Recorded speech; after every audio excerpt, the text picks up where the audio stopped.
State of the Nation address today. Does the EFF have any expectations? Do you think it's going to be the very same speech again? I think the priority should be an update on all the commitments he's made in the past. So we say this year after year, whenever we speak to the media, that we've allowed President Cyril Ramaphosa to use every State of the Nation address as if it's a reset button on his term of office. Every year he makes new commitments without giving us any concrete update on the old ones. What has been the plan to curb gender-based violence? What has been the plan to protect communities from crime, from protection fees, from extortion, rings, and from gang violence, particularly in the city of Cape Town and in Gauteng? What has been the plan to massively develop infrastructure, to industrialize in order to create jobs, to create employment for young people and all of the people of South Africa who are languishing on the sidelines of the economy? What's the plan to make meaningful economic growth, not only for the financial sector and the banks, but for all industries across the sphere, which is going to create employment as well? So we need an update on that. Where are the bullet trains? Where's the smart city? What's going on with the higher education sector in terms of funding? When are we going to reform NSFAS? And anything outside of giving us an update and making new promises is a waste of our collective time as a country. But in terms of infrastructure, the president did make commitments with that regard. He announced last year a 940 billion rand investment for the next 3 years. Was that not enough? The announcement is something that he makes every year on all spheres of governance in the country. So he might have made that announcement, but has there been anything tangible that we're able to see in terms of infrastructure development? If there's infrastructure development, something that correlates with that is job creation. Yet we continue to see a decline in employment. The only thing we see is these temporary employment jobs, your EPWPs, and jobs that are only for 3 to 6 month periods, which is not stable jobs, and which makes our people get into actually further crisis situations where they've got security to either take loans or take leases based on 6 month, 12-month jobs, and then they're unable to repay those after those temporary employments lapse. So I think let's move away from commitments and let's get updates and progress reports. And anything outside of that should be something that we disregard as a country. Let's talk about the issue of the economy. The economy has seen steady improvements over the past few months. Does the EFF attribute that to the government of national unity?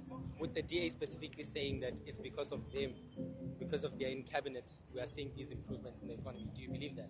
I think the misconception that is had across South African society is that the growth of the rand represents economic growth in general, whereas it's based upon the financial sector making profits. So whenever the financial sector makes profits, which is dependent on massive loans that they give to our people, car debt repayments, car debt repossessions and home loans repossessions and things of that nature, the financial sector makes those profits. So if you look at Stats SA, when it speaks about the economy, manufacturing is always on a decline, infrastructure development is always on a decline, mining is always on a decline in terms of employment and in terms of growth.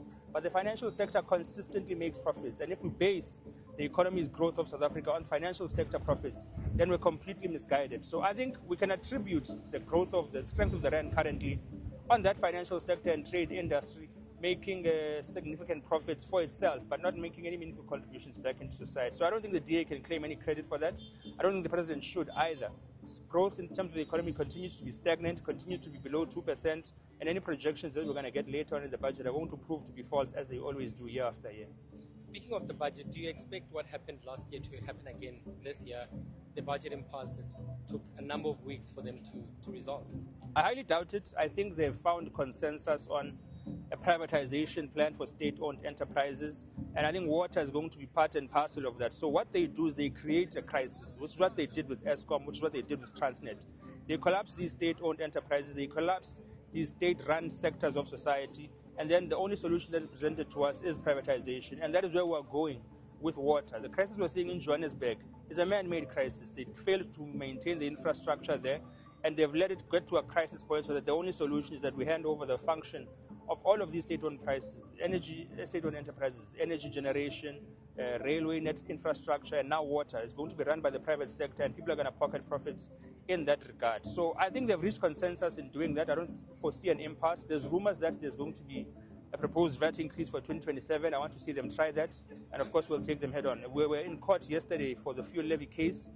The matter has been set aside until I think later August or October this year, where we're going to discuss the merits of our case, where the fuel levy has been increased last year, because we think constitutionally the Minister of Finance should not have the unilateral power to increase fuel levy because it constitutes a tax.